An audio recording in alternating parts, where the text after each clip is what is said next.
Wewe sasa umekuwa malaya, umeingia kwa kitanda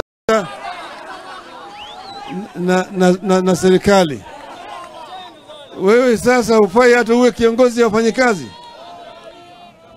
Wewe sasa hufai uwe kiongozi wa wafanyikazi. Maana wewe sasa unaacha kutetea haki ya wanafanyikazi, unatetea haki ya wadosi, wale wachache, waajiri, ndio unakaa nao kwenye kitanda. Sasa sisi Azimio tumesema tutachukua sasa jukumu ile ambayo Atuli angechukua. Tutatetea haki ya wafanyikazi wa Kenya,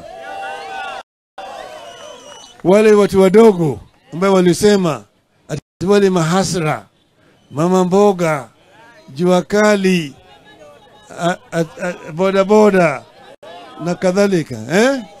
Sasa jamaa wamewacha yale yote, ili ahadi walipatia wa Kenya wamekiuka. Sasa wao ndio wamekuwa sasa wananyanyasa wa Kenya. Sasa sisi kama Azimio tutatetea haki ya Wakenya wote. Tuko pamoja? Mnakubali? Wangapi wanakubali? Nione mikono hapa.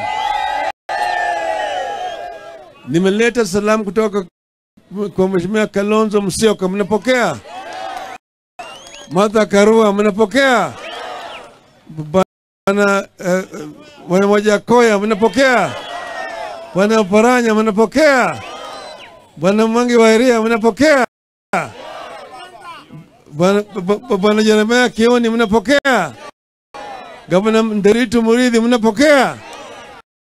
Hao wote ni Wanazimio. Wamesema jambo sana. Sawa sawa.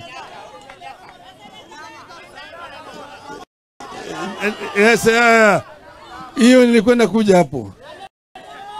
Didama alikuwa ako Amerika.